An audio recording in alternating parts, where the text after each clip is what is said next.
9 हो जाओ सावधान। नया करिकुलम, नया सिलेबस, नई टेक्स्ट बुक और नया फार्मूला। समझने में हो रहा है ना घोटाला? तो अब मत हो परेशान। इस वीडियो में लेकर आई हूँ मैं इन सभी बातों का समाधान।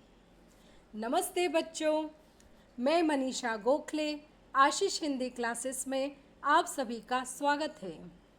आज के वीडियो में हम डिस्कस करेंगे ग्रेड 9 के लिए हिंदी का करिकुलम, नया सिलेबस और उसके अलावा 3 लैंग्वेज फार्मूला क्या है उसे मैं एक्सप्लेन करूंगी और साथ ही साथ एग्ज़ाम पेपर का मार्किंग स्कीम या ब्लूप्रिंट भी आपके साथ शेयर की जाएगी और R1 और R2 की मार्किंग स्कीम में क्या डिफरेंस है यह भी हम डिस्कस करेंगे। तो चलिए शुरू करते हैं। पिछले साल तक हिंदी भाषा में ग्रेड 9 के लिए और 10 के लिए 2 कोर्सेज थे, हिंदी कोर्स ए और Hindi course B. Hindi course A का डिफ़िकल्टी लेवल ज़्यादा था और हिंदी कोर्स बी ऐसे बच्चों के लिए थी जिनकी सेकंड लैंग्वेज हिंदी हो और उसका जो डिफ़िकल्टी लेवल था वो थोड़ा मॉडरेट था। लेकिन अब CBSE का जो सर्कुलर आया है, सर्कुलर नंबर ACAD 33 2026, इसके अनुसार अब ग्रेड 9 के बच्चों को 3 लैंग्वेज कंपलसरी हो गई है, जिसे कि त्रिभाषा फार्मूला कहा गया है R1 + R2 + R3, जिसमें R1 फर्स्ट लैंग्वेज रहेगी। जो बच्चे उनकी नेटिव लैंग्वेज सिलेक्ट कर सकते हैं या फिर उनकी जो मदर टंग है उसे ले सकते हैं या फिर जो उनका मीडियम है, शिक्षा का मीडियम, एजुकेशन का जो मीडियम है वह लैंग्वेज भी वह R1 के रूप में ले सकते हैं। तो R1 जो है वह फर्स्ट लैंग्वेज है, इसलिए इसका डिफ़िकल्टी लेवल ज़्यादा रहेगा और एडवांस लेवल रहेगा लैंग्वेज का। R2 सेकंड लैंग्वेज है, जो अगर आपने फर्स्ट लैंग्वेज इंग्लिश ली है तो सेकंड लैंग्वेज में आप अपनी मदर टंग ले सकते हैं या फिर आपके एरिया में बोली जाने वाली लैंग्वेज भी आप सेकंड लैंग्वेज के रूप में ले सकते हैं, जो आपकी नेटिव लैंग्वेज है, या आप हिंदी ले सकते हैं। और R3 थर्ड लैंग्वेज है, जिसका कि केवल बेसिक लेवल आपको सीखना है या फाउंडेशनल लेवल आपको सीखना है। तो इस तरह से हिंदी लैंग्वेज आप 3 वेज में ले सकते हैं, R1, R2 और R3। यूजुअली स्कूल में R1 या R2 के रूप में हिंदी लैंग्वेज ली जाती है। R3 जो है उसकी टेक्स्ट बुक अभी अवेलेबल नहीं है। CBSE ने यह कहा है कि जो ग्रेड 6 के लिए थर्ड लैंग्वेज की बुक्स यूज़ हो रही हैं वही हिंदी के लिए भी आप यूज़ कर सकते हैं। चूँकि ये पहली बार इंट्रोड्यूस किया गया है थर्ड लैंग्वेज फार्मूला, इसलिए इस साल एनुअल एग्ज़ाम में थर्ड लैंग्वेज की एग्ज़ाम नहीं होगी। इंटरनल जो एग्ज़ाम्स और टेस्ट होंगे उसी के मार्क इंक्लूड किए जाएंगे। और साथ ही साथ एक और इम्पॉर्टेंट बात यह है कि जो 2 लैंग्वेजेस हमें लेना है उनका नेटिव लैंग्वेज होना, मतलब भारतीय मूल की भाषा होना कंपलसरी है। इससे पहले पिछले साल तक जब कोर्स ए और कोर्स बी था तो दोनों ही कोर्स के लिए अलग अलग टेक्स्ट बुक होती थी, लेकिन इस बार CBSE ने उन दोनों ही टेक्स्ट बुक को कैंसिल करके नई बुक इंट्रोड्यूस की है, जो है गंगा, और यह R1 और R2 दोनों ही लैंग्वेज के बच्चों को पढ़नी है। बस एग्ज़ाम पेपर या क्वेश्चंस जो रहेंगे उनमें डिफ़िकल्टी लेवल अलग अलग रहेगा। आइए आपकी टेक्स्ट बुक का जो सिलेबस है उसे देख लेते हैं। तो इस टेक्स्ट बुक में 2 सेक्शंस हैं, गद्य खंड और काव्य खंड, मतलब प्रोस और पोइट्री। गद्य खंड में टोटल 7 चैप्टर्स हैं आपकी टेक्स्ट बुक में और काव्य खंड में टोटल 5 चैप्टर्स हैं और इस तरह से कुल 12 चैप्टर्स हैं।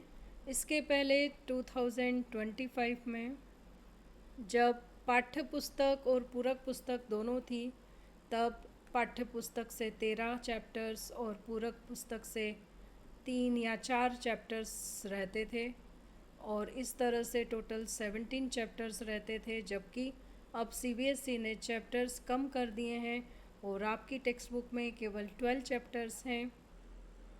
अब डिस्कस करते हैं R1 और R2 लैंग्वेज में जो एग्ज़ाम पेपर की मार्किंग स्कीम होगी उसे। पिछली एग्ज़ाम में जिस तरह से 4 सेक्शन थे उसी तरह इस बार भी एग्ज़ाम में टोटल 4 सेक्शंस रहेंगे। खंड क, खंड ख, खंड ग और खंड घ, दोनों के जो मार्क्स हैं वो भी सेम हैं। दोनों ही R1 और R2 लैंग्वेज में, जहां अपठित बोध के लिए 14 मार्क्स हैं, ग्रामर के 16 मार्क्स हैं दोनों में ही,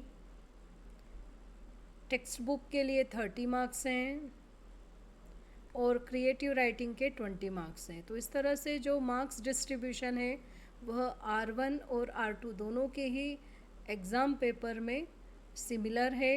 और टोटल जो एनुअल एग्ज़ाम होगी वो 80 मार्क्स की होगी। उसके अलावा जो 20 मार्क्स हैं वो इंटरनल एग्ज़ाम से मिलेंगे। R1 में भी 80 मार्क्स की एनुअल एग्ज़ाम रहेगी और 20 मार्क्स इंटरनल एग्ज़ाम से मिलेंगे। अब हम सेक्शन वाइज इसे समझते हैं। तो R1 में सेक्शन ए या खंड क अपठित बोध है, R2 में भी अपठित बोध है। केवल डिफरेंस यह है कि R1 में अपठित गद्यांश और काव्यांश मतलब अनसिन पैसेज और अनसिन पोएम दोनों पूछे जाएंगे, जबकि R2 में केवल अनसिन पैसेजेस पूछे जाएंगे। 2 अनसिन पैसेजेस रहेंगे। दोनों में ही अनसिन पैसेजेस में वर्ड लिमिट 200 है और इनसे रिलेटेड 3 MCQ क्वेश्चंस पूछे जाएंगे और 2 मार्क्स के क्वेश्चन पूछे जाएंगे, शॉर्ट या वेरी शॉर्ट। यहाँ पर भी R2 में भी जो अनसिन पैसेजेस रहेंगे उनमें 3 MCQ क्वेश्चंस रहेंगे और 2 मार्क्स के शॉर्ट या वेरी शॉर्ट क्वेश्चंस पूछे जाएंगे। जबकि R1 में एक अपठित काव्यांश मतलब अनसिन पोएम भी दी जाएगी जो 80 to 100 वर्ड्स लिमिट की रहेगी। इसमें भी 3 मार्क्स के MCQ क्वेश्चंस रहेंगे और 2 क्वेश्चंस 2 मार्क्स के मतलब टोटल 4 मार्क्स के शॉर्ट या वेरी शॉर्ट्स रहेंगे। तो इस तरह से अनसिन पैसेज भी 7 मार्क का है और अनसिन पोएम भी 7 मार्क की है, जबकि यहाँ पर 2 अनसिन पैसेजेस 7 मार्क्स के हैं। और इस तरह R1 और R2 में जो खंड क है दोनों के ही टोटल 14 मार्क रहेंगे। उसके बाद में व्याकरण में भी दोनों में अंतर दिखाई देता है। दोनों ही R1 और R2 में जो एग्ज़ाम रहेगी उसमें टोटल 20 क्वेश्चंस पूछे जाएंगे, जिसमें से 16 मार्क्स या 16 क्वेश्चंस अटेम्प्ट करना है 1 मार्क के। अब यहाँ पर जहाँ R1 में शब्द निर्माण है, R2 में भी शब्द निर्माण दिया गया उपसर्ग और प्रत्यय से रिलेटेड क्वेश्चन। R1 में शब्द भंडार नहीं है, जबकि R2 में शब्द भंडार है, जिसमें कि समानार्थी शब्द और मुहावरे आपकी टेक्स्ट बुक से पूछे जाएंगे। वहीं R1 में अर्थ के आधार पर वाक्य भेद हैं। R1 में संज्ञा, सर्वनाम, विशेषण और क्रिया इनसे रिलेटेड भी क्वेश्चन पूछे जाएंगे, जबकि R2 में केवल हमें यहाँ केवल संज्ञा, सर्वनाम और निपात से रिलेटेड क्वेश्चन पूछे जाएंगे। वहीं R1 में अलंकार से रिलेटेड क्वेश्चन पूछे जाएंगे और R2 में विराम चिन्ह से रिलेटेड।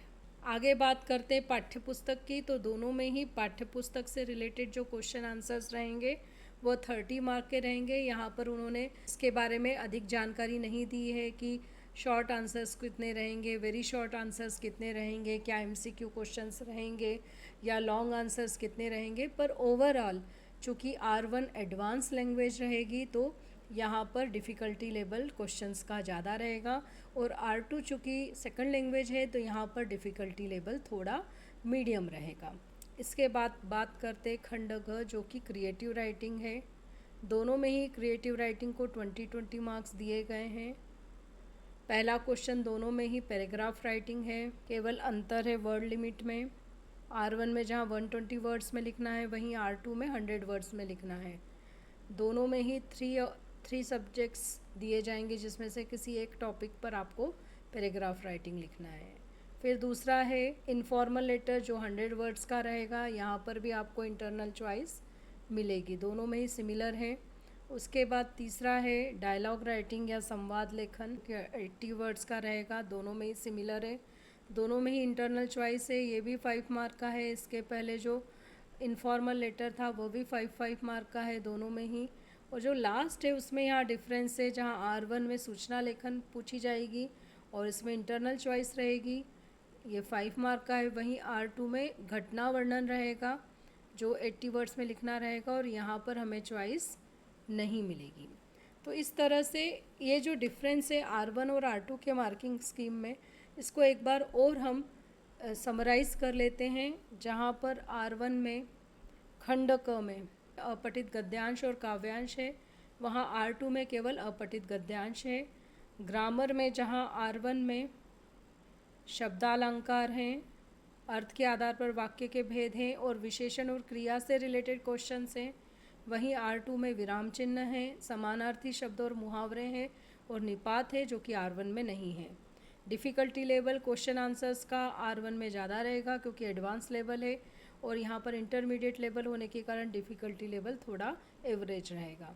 क्रिएटिव राइटिंग में, पैराग्राफ राइटिंग में केवल डिफरेंस यह है कि यहाँ 120 वर्ड्स में पूछा गया है और R2 में 100 वर्ड्स में पूछा गया है। और जो लास्ट क्वेश्चन है सूचना लेखन, जो कि चॉइस के साथ आएगा, वहीं R2 में घटना वर्णन करना है, जहाँ चॉइस नहीं रहेगी। अगले वीडियो में हम पढ़ेंगे आपकी टेक्स्ट बुक के गद्य खंड से पहला पाठ, दो बेलों की कथा। तब तक के लिए धन्यवाद।